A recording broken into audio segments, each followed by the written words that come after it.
Hello good morning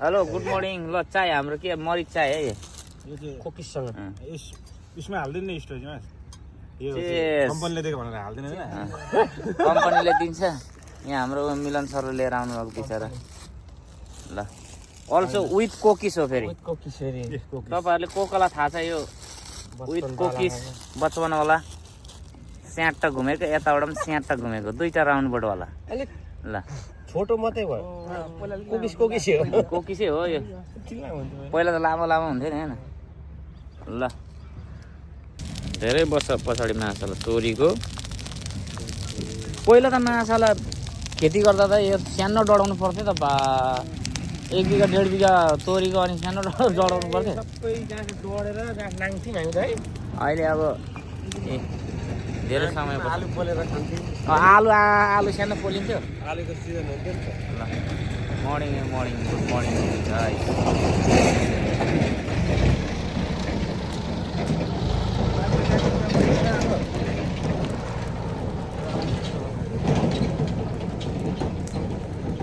hello good morning चिया पनि खाइसक्यो होइन अब हिजो रहेको काम हाम्रो बाँकी नै छ त्यो कामलाई चाहिँ हामीले पुरा गर्नुपर्छ यो बाँकी नै छ यसको माथिबाट रोप टपमा यसको छाना हाल्न बाँकी छ अनि अरू चाङ पनि मिलिसकेको छैन त्यसको लागि हामी चिया खाएर अघि सुरु गरिसकेको छ होइन अब यहीँ बाँसहरू गेडगाड कार्यक्रम हुँदैछ अब यो चाहिँ गर्नै पर्छ अलिकति बाँकी छ त्यो तपाईँले काँटी पनि लिएर आउनु पर्ने भयो के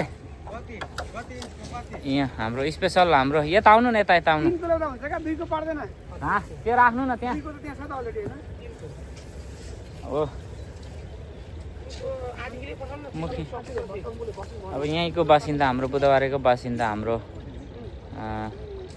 नाम चाहिँ गजेन्द्र खड्का होइन तपाईँको नाम गजेन्द्र खड्का उहाँ भेनाले पनि भनेर अलिकति हामीले ठुलै यहाँनिर मलामी विश्रामको लागि पनि भनेर हामीले त्यसको लागि अलिक ठुलै बनाउँदै हामीले चाहिँ अलिक ठुलै बनाउने हुँदाखेरि चाहिँ अलिक सामग्रीले नपुग्ने भएको कारणले गर्दाखेरि फेरि पनि अब हामी काँटी अलिक नपुग्ने भएर काँटी पनि ल्याउनु पर्नेमा ल भेना तपाईँ के भन्न चाहनुहुन्छ त यो चौतारीको विषयमा म त के गर्ने भाइहरूको पाललाई म थ्याङ्क यू गर्न चाहन्छु थ्याङ्क यू होइन ल ठिक छ भेना ल यस्तै छ भइरहेछ काम अब अरू अपडेटहरू अलि फेरि अर्को भिडियोमा गरौँ ल होइन बाँस काटेर आएको गलियो ल गाइस अब लगभग चाङ चाहिँ लगभग क्लियरै भइसक्यो अब माथिबाटको हाल्न बाँकी छ अनि यहाँनिर एउटा यस्तो बाँस कुदाइदिने बिचमा कति बजिसक्यो भोक पनि लाग्नु थालिसक्यो खाना खानु गएको छैन ल अब अपडेट गर्दै होस् है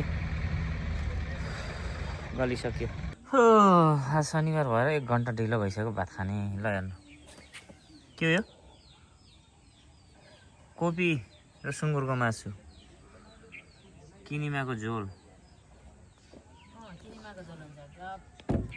गहतको दाल किनिमाको होइन रहेछ गहतको दाल ल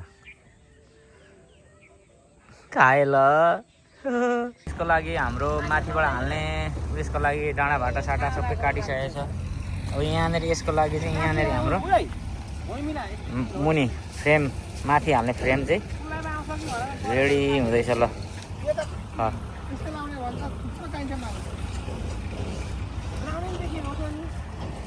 अलि माथि हालिसकेपछि तपाईँहरूलाई फेरि देखाउँला हाम्रो हेड मिस्त्री चाहिँ उहाँ मिलन सर हुनुहुन्छ हो सानोतिनो ठेकाबाट त हान्नु पर्यो नि हामीले नि मिलेर अब सहायकमा हामी हुन्छौँ यो अहिले हालेपछि तपाईँहरूलाई देखाउँला है फाइनली हाम्रो यो माथि छानामा हाल्ने रेडी लगभग रेडी भइसकेको छ अब यो चाहिँ तपाईँको चट्ट लगाएर सर्लक्क ल्याएर यहाँ माथि ड्याङ्ग हालिदिने अहिले चाहिँ जस्ट ब्रेक टाइम हो खाजा टाइम हो अब हाम्रो ठेकदार भाइहरू अलिक बिजी भएर होला खै हामीलाई खाना पानी पनि ल्याइदिनु बिर्सिरहेको छ कहाँ छ कोनी सोध्दैन पनि केटाहरूले कतातिर छन् बिजी छन् केटाहरू त्यही भएर खाजा पानी लिएर आफै लिएर यहाँ खानु पऱ्यो के गर्नु होइन। ठिक छ, केटाहरू आफ्नो आफ्नो काममा बिजी होला, केही छैन, बराबरले भेटेर खाउँला। अब यो लगभग हुन लाग्यो है। अब यो टक्क फाइनली भइसकेपछि तपाईँहरूलाई म फुल फाइनल हालिदिन्छु। तपाईँलाई त्यस्तो भएको आउनु न, पैसा छ यो फिल्डमा, कस्तो पैसा छ, तर आफू खट्नु पऱ्यो क्या। पूजा के को पूजा गरेर आउनुभएको आज? मेरो सोल्टी हेर आफ्टर लङ टाइम हेन्चेक, खट्ने मान्छे हो, धेरै समय पछाडि भेट भएको। तर आमा के हो यो जिम गर्दै हुनुहुन्छ तपाईँ?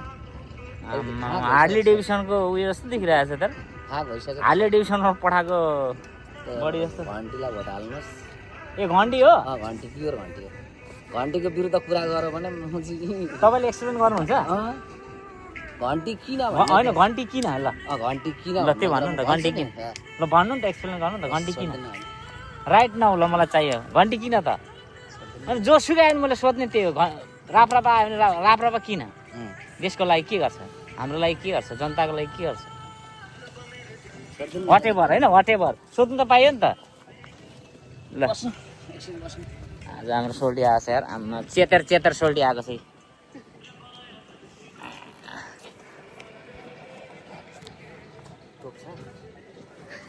अब लगभग यहाँ हालिँदैछ होइन। अब चाहिँ कस्टमर लाग्यो ब्ल्याङ्केट स्ल्याङ्केट। जय माटो। ल जय माटो, अहिले चाहिँ जय माटो जस्तो फिल भयो हाम्रो मन्स भाइ पनि आएको छ। त्यही भएर त अनि यति गर्ने मान्छेलाई तपाईँले हेला गर्ने। अब यो प्लास्टिक, कालो प्लास्टिक माथिबाट चट्ट चेपिदिने। अब यो हुँदैछ, अब यो माथिबाट कालो प्लास्टिक पानीको लागि आयो है, पारा आयो है। पारा आयो, ठ्याक्कै आयो है पारा। ल आम्मामा चुम्मेश्वरी भयो। ल टक्क अब लुङ्गी लगाइदिनु पर्छ कि यो यता पछाडिको यो सुमन भाइको साइडमा चाहिँ एउटा लुङ्गी लगाइदिने हो।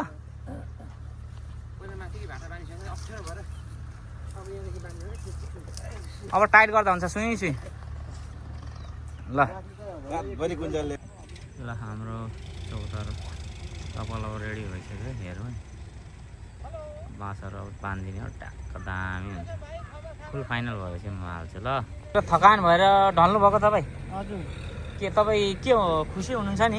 एकदम एकदम एकदम। भाइ के छ भाइको यो हाम्रो चौतारो बनेकोमा? तपाईँको दाइको के छ यसमा मन्तव्य? एकदम राम्रो। दाइको भन्दिनँ दुई चार शब्द? राम्रो छ, यो चाहिँ नि भविष्यसम्म रहोस्, सबैलाई शान्ति मिलोस्। बुधबारे 8 नम्बर राधानगरवासीहरूले पनि राम्रो गरौँ र यसलाई संरक्षण गरौँ। तपाईँको परिचय भनिदिनु न त दाइ। म Ganesh Khadka, eastern aggregate staff कर्मचारी। ल थ्याङ्क यू दाइ है। सबैजना खुसी हुनुपर्छ यो चिजमा चाहिँ, किनभने अब यो सार्वजनिक स्थल जस्तै हो, त्यसैलाई मध्यनजर गरेर हामी सबैजना मिलेर सबैजना सहभागी भएर चाहिँ गरिरहेको छौँ। गणेश दाइ पनि आइराख्नु भएको छ यता, दाइ यता हाम्रो दाइ पनि यता। अब सोल्टी भनेको त मेन हेड मिस्त्री भइहाल्नु भयो हाम्रो छ। अनि मिलन सर चाहिँ हेड मिस्त्री, भाइ हेड मिस्त्री, सहायक मिस्त्री, हामी चाहिँ सहायक मिस्त्री हो। हेलो ल अब बनाइ पनि सक्यो होइन। कमेन्ट लाइक सेयर गर्नु के गर्नुहुन्छ म युट्युबमा हालिदिन्छु यो भिडियो, सरलाई हेरिदिनु होला। तपाईँहरूले पनि यस्तो आफ्नो ठाउँ गाउँमा यसो टाइम निकालेर यस्तो चिजहरूमा चाहिँ अलिकति टाइम दिनु होला होइन। हामीले सकेको टाइम दिएर यति गरियो। हामी चाहिँ अब यो खोलामै काम गर्ने भएको कारणले गर्दाखेरि हामीलाई पनि आवश्यकता थियो र अब यहाँनिर मलामी पनि यहीँनिर मलामी विश्राम भएको कारणले गर्दा हामीले यति ठुलो किन बनाएको भन्नुहुन्छ भने चाहिँ त्यही हो कुरो चाहिँ होइन त। सानो ठुलो छ त यो त, अनि नाकाभरिको सबैभन्दा ठुलो नि मेरो क्यामेराले भ्याएन त नि निकै परै जानुपर्छ क्यामेराले भ्याउनु त। ल ढ्याक्क चटिया ल्याउने हो, एक लेभलमा काटेको छ। यो इन्टरनेसनल सेपले काँक्रा काट्दैन सलाद, त्योभन्दा बवाल काटेको छ सर्लकै। माथि हेर्नुहुन्छ भने त्यो छानाको लेभल पनि हेर्नुहोस्, यो निल डेभिडले कपाल काटेको भन्दा चौबा काट्दैछ। ल अब चाहिँ हाम्रो थोरै खाजा खाने हुन्छ, खाजा खाएको पनि तपाईँहरूलाई हालिदिउँ ल है। ल ल खाजाको लागि नि हाम्रो रेडी भइसक्यो है। खाजामा चाहिँ हाम्रो के छ, चाँदीको गिलासमा चाहिँ